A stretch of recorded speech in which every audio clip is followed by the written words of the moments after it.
रहे हैं कहानी एक थी शिरीन। ये इस कहानी का 19वां भाग है, आत्मा का वश। अधिकांश जड़ी बूटियां जो उसे चाहिए थी वो बहुत ही दुर्लभ थी और बहुत ही खतरनाक जगह पर उगती थी। उस जगह पर अधिकांश आबादी जानवरों और राक्षसों की थी। वो वहां तब तक नहीं जा सकती थी जब तक वो कम से कम चौथे स्तर की आध्यात्मिक शक्ति न प्राप्त कर ले। कोई भी उन स्थानों पे प्रवेश नहीं कर सकता था।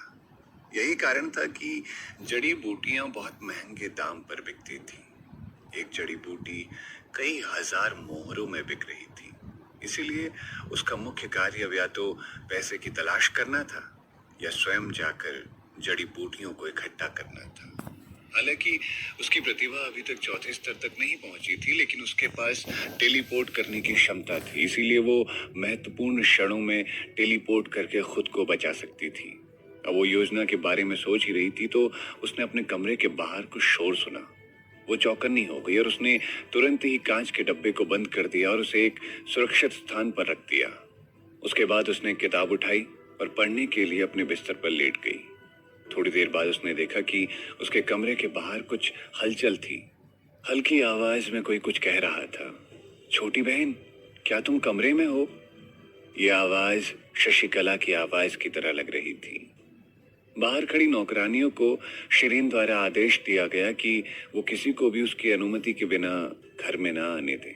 इसीलिए नौकरानियों ने शशिकला को कमरे में प्रवेश करने से रोक दिया और उन्हें बताया कि उनकी मालकिन ठीक महसूस नहीं कर रही थी और अभी वो कमरे में आराम कर रही थी। शशिकला ने नौकरानियों के स्पष्टीकरण पर संदेह किया और उस पर जांच करने के लिए वो वहां आ गई थी। उन्होंने कमरे में प्रवेश करने के लिए कुछ कारण दिए, लेकिन अभी भी नौकरानी द्वारा उन्हें रोक दिया गया। इसने उसे और भी संदेहास्पद बना दिया और शशिकला ने चिल्लाकर कहा, क्या तुम्हारी मालकिन कमरे में नहीं है? और कमरे में घुसने के लिए जोर दिया। शशिकला कमजोर नहीं थी और नौकरानी शशिकला से लड़ने की हिम्मत नहीं कर सकती थी। इसलिए कुछ ही देर में वो कमरे में घुसने में कामयाब हो गई। जब वो अंदर गई तो वो दृश्य को देखकर चौंक गई। शिरीन अपने पैजामे में थी और बिस्तर पर लेटी हुई थी। उसके बाल बिखरे हुए थे और वो हाथ में किताब लिए हुए थी। जब उसने शशिकला को कमरे में घुसते हुए देखा तो वो धीरे से बोली, पहले ही रात हो चुकी है, तुम्हारा मेरे कमरे में घुसने का क्या प्रयोजन है? क्या तुम योजना बना रही हो मुझे लूटने की या मार डालने की? शिरीन की आंखों में एक चाकू सा पैनापन था। शशिकला को बिल्कुल भी उम्मीद नहीं थी कि वो कमरे में होगी। वो एक पल के लिए स्तब्ध रह गई, फिर अजीब तरह से जवाब दिया, छोटी बहन, हमको तुम्हारी चिंता है। हमें डर है कि नौकर तुम्हें धमकाने लगे, इसीलिए हम कमरे की जांच करने के लिए सीधा अंदर आ गए। तुमने जवाब क्यों नहीं दिया? शिरीन ने पुस्तक को नीचे रखा और कहा, मुझे शांतिपूर्ण जीवन जीने की आदत है और मेरा इस वक्त परेशान होने का बिल्कुल मन नहीं है। क्या इसमें कुछ गलत है? शशिकला ने पहले तो कुछ भी जवाब नहीं दिया, फिर उसने गुस्से से कहा, हम आपके पास आपका हालचाल पूछने आए थे। हम ये सुनिश्चित। शिरीन ने उसे बीच में ही टोकते हुए कहा, धन्यवाद, लेकिन मुझे इसकी आवश्यकता नहीं है।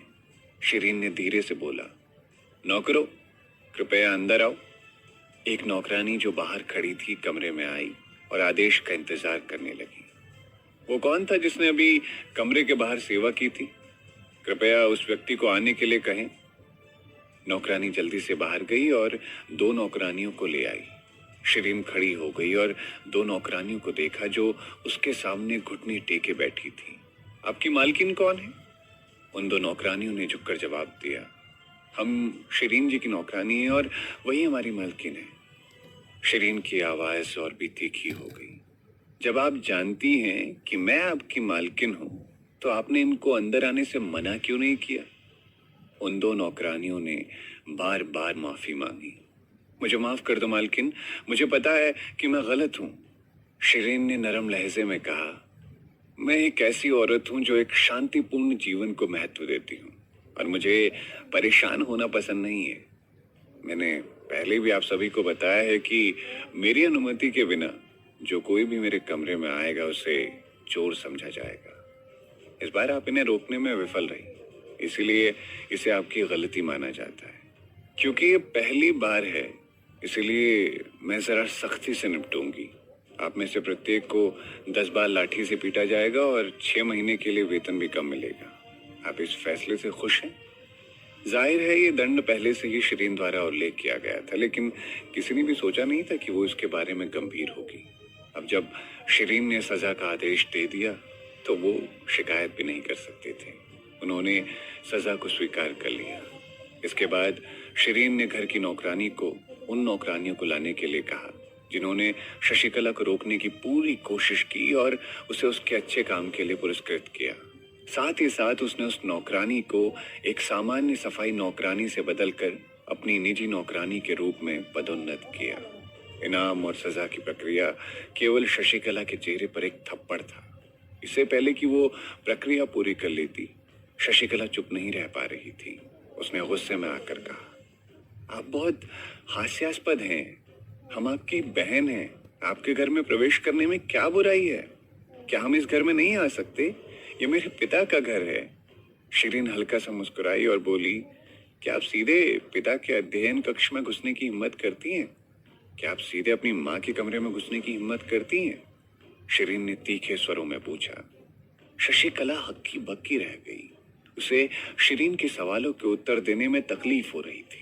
उसने जैसे तैसे जवाब देने की कोशिश की। ये वो हमसे बड़े हैं, इसीलिए हम निश्चित रूप से उनके कमरे में प्रवेश नहीं कर सकते। शिरीन ने फिर से सवाल किया।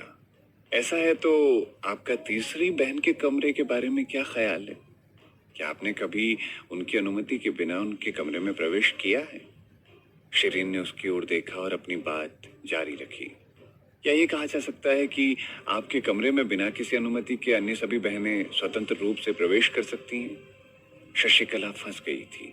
उसका चेहरा लटक चुका था और उसके पास वापस जवाब देने के लिए कुछ भी नहीं था। बेशक उनके कमरे में स्वतंत्र रूप से प्रवेश नहीं किया जा सकता था, लेकिन शिरीन का इस घर में कभी सम्मान नहीं किया जाता था और इस तरह वो उसके कमरे में स्वतंत्र रूप से कभी भी आ जा सकती थी और वो उसे मारती भी थी। छोटी बहन, हम कभी भी आपके कमरे में ऐसे नहीं आना चाहते थे, लेकिन हम आपके बारे में चिंतित थे। पर क्योंकि आप ठीक हैं, हम भी आराम कर सकते हैं। अच्छा शिरीन, अब मैं चलती हूँ। शशिकला ने बातचीत को समाप्त करने के लिए वहां से निकलने का फैसला किया और पीछे मुड़कर जाने ही वाली थी कि शिरीन बोल पड़ी। मेरी बात सुनो, ये मेरी जगह है। कृपया मेरे घर में घुसने वाले किसी को भी निष्कासित कर दो और मैं इससे होने वाले किसी भी परिणाम को सहन कर लूंगी। शिरीन ने अपनी सभी नौकरानियों की ओर देखते हुए एक सख्त आदेश दिया। उसकी आवाज ऊंची नहीं थी, लेकिन वो निश्चित रूप से बहुत शक्तिशाली थी। हाँ मोहतरमा, जैसा आप कहें वैसा ही होगा, दासी ने असामान्य स्वर से उत्तर दिया। इस घटना के बाद नौकरानियों के पास अब किसी को भी रोकने के लिए कुछ भी करने की हिम्मत आ गई थी। शशिकला ने उसके आदेश के बारे में सुना। वो कुछ पल के लिए स्तब्ध रह गई, लेकिन फिर वापस अपने घर की ओर चलने लगी। जिस व्यक्ति के साथ वो बदतमीजी करती थी, वो इतनी मजबूत और शक्तिशाली कैसे हो गई थी? इसके अलावा शिरीन ने हाल ही में उन्हें शर्मिंदा किया था। उन दिनों की चिड़चिड़ाहट अभी भी शशिकला को थी। अपने घर वापस जाते वक्त उसने मन में कहा, वो चुड़ैल बहुत घमंडी है। उसने हमारे सामने ऐसा करने की हिम्मत कैसे की? शशिकला, क्या तुम उसे ऐसे ही जाने दोगी? शशिकला बाहर से पूरी तरह से शांत थी। क्या ये संभव है? वो किसी आत्मा के वश में है। वो एक अलग ही व्यक्ति की तरह बर्ताव कर रही थी। शशिकला ने हल्के से सांस ली और मन में सोचा, अगर वो एक आत्मा के वश में होती तो उसकी हरकतें बहुत धीमी हो चुकी होती और आंखें सुस्त लगने लगती। ऐसा उसे देख के नहीं लगता कि वो आत्मा के वश में है।